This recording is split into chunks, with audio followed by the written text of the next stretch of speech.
పెన్షన్ల పంపిణీ కానీ ఇతర డిస్ట్రిబ్యూషన్ వీటికి కానీ ప్రతి నెల ఫస్ట్ నుంచి మొదలై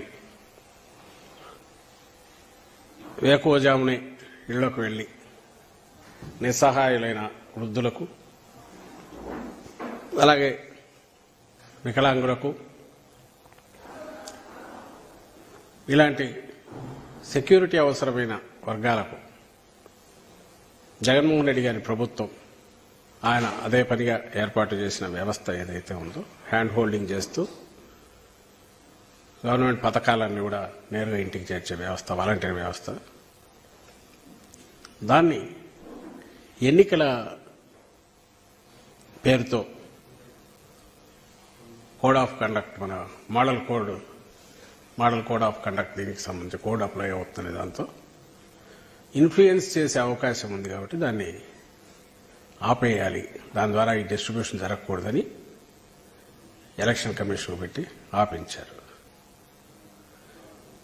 ఆయన ఈరోజు అనొచ్చు నాకేం తెలుసు ఎవరో పెట్టారని.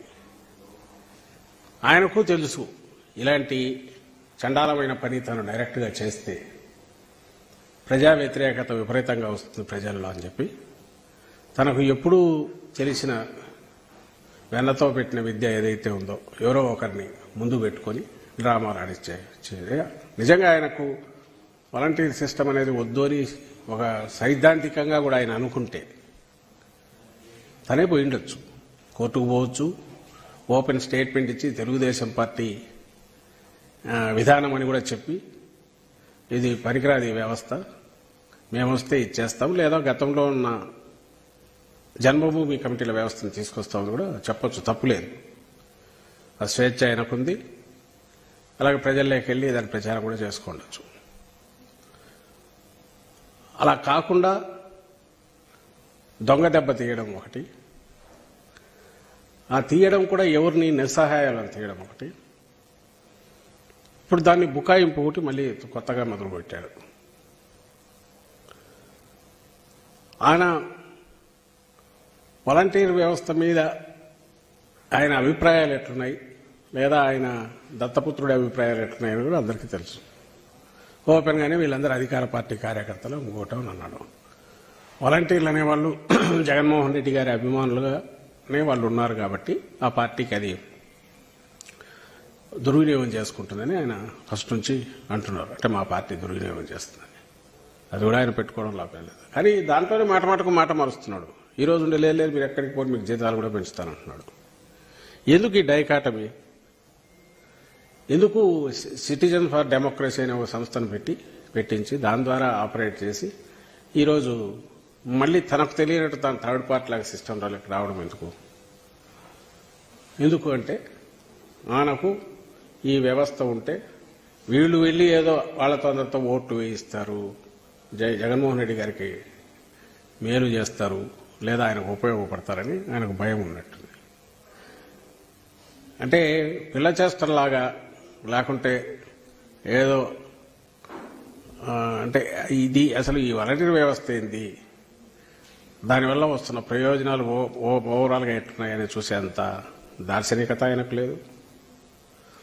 రాజకీయ నాయకుడిలాగా చూస్తే దీని జోలికి పోతే ఇబ్బంది అవుతుందంటే దానికి పోకుండా ఉండి ఇంకో రకంగా కవర్ చేసుకోవాలి, అది లేదు. ఏతావాత తేలిందంటే ఏదో చేయబోయే ఆఖరికి ఇంకొకటి ఇది అయినట్టు వాలంటీర్ వ్యవస్థ మీద ఎక్కువ పెట్టిన ఇది తిరిగి తనకే వచ్చి తగులుతుందని గుర్తించినందువల్లేమో ఈరోజు డ్యామేజ్ కంట్రోల్కు ఏదో వరుస పెట్టి మళ్ళీ లెటర్లు కూడా రాయడం మొదలుపెట్టాడు. అయితే దాన్ని తప్పించుకోలేడు.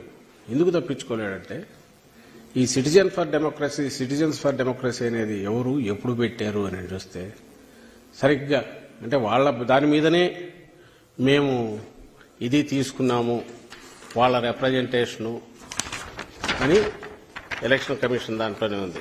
వాళ్ళ కంప్లైంట్స్, వాలంటీర్ల వ్యవస్థకు సంబంధించి వాళ్ళని విధుల నుంచి తప్పించండి సిటిజన్స్ ఫర్ డెమోక్రసీ అని ఇచ్చిన కంప్లైంట్స్, అలాగే కోర్టులో ఆ సిటిజన్స్ ఫర్ డెమోక్రసీ వేసిన కేసు మీద వచ్చిన డైరెక్షన్స్, వీటి ఆధారంగా మేము ఈ నిర్ణయం తీసుకుంటున్నామని ఈ ఎలక్షన్ కమిషన్ ఢిల్లీ నుంచి డైరెక్ట్ తెప్పించుకున్నారు. అక్కడ ఇది సెంట్రల్ దీని నుంచి వచ్చింది సీఈఓకి వచ్చింది, అక్కడి నుంచి కిందికి వచ్చింది. ఈ సిటిజన్స్ ఫర్ డెమోక్రసీ అనేది ఫామ్ అయ్యిండేది 23 సెప్టెంబర్ ఎండ్ అక్టోబర్ ఫస్ట్ వీక్లోనే పోయినట్టుంది. సరిగ్గా 15-20 రోజులు కాకముందే నేరుగా సుప్రీంకోర్టులో వెళ్లి కేసేస్తారు. వాలంటీర్ వ్యవస్థ అనేది కాన్ఫిడెన్షియల్ డేటా అంతా కలెక్ట్ చేస్తుంది, ఇది అధికార పార్టీకి ఇదిగా ఉందని. ఎవరైనా దాంట్లో ఉండేదంటే నిమ్మగడ్డ రమేష్ కుమార్. ఆయన ఎవరు అనేది స్టేట్లో గత స్థానిక సంస్థల ఎన్నికైనప్పుడు ఆయన విశ్వరూపం చూపించారు. టీడీపీ కార్యాలయం నుంచే పనిచేస్తున్నారేమో అని అన్నట్టు అక్కడి నుంచే అన్ని వచ్చిన ఆదేశాలను, అక్కడి నుంచి డైరెక్షన్స్ వచ్చినవి చేశారు. దాని మీద చాలా గొడవ అయింది. అలాగే చంద్రబాబు ఏజెంట్లతో, ఈ ఎవరైతే బీజేపీలో ఉన్న వాళ్ళ ఎంపీలతో, చంద్రబాబు తరఫున పనిచేస్తున్న వాళ్ళతో కూడా ఆయన కలిసి తిరుగుతున్నవి, రహస్యంగా సమావేశాలు కావడం అన్నీ వచ్చాయి. పూర్తి ఫక్తు తెలుగుదేశం కార్యకర్తలాగా ఉన్న నిమ్మగడ్డ రమేష్ కుమార్ అనే వ్యక్తి, అలాంటి వాళ్ళు ఇంకా 2-3-4 కలిసి ఒక ఫామ్, అవుట్ఫిట్ ఒకటి స్టార్ట్ చేయించారు. సిటిజన్స్ ఫర్ డెమోక్రసీ అనే పేరుతో చంద్రబాబు నాయుడు 2023 సెప్టెంబర్ ఎండ్లో. దాని నుంచి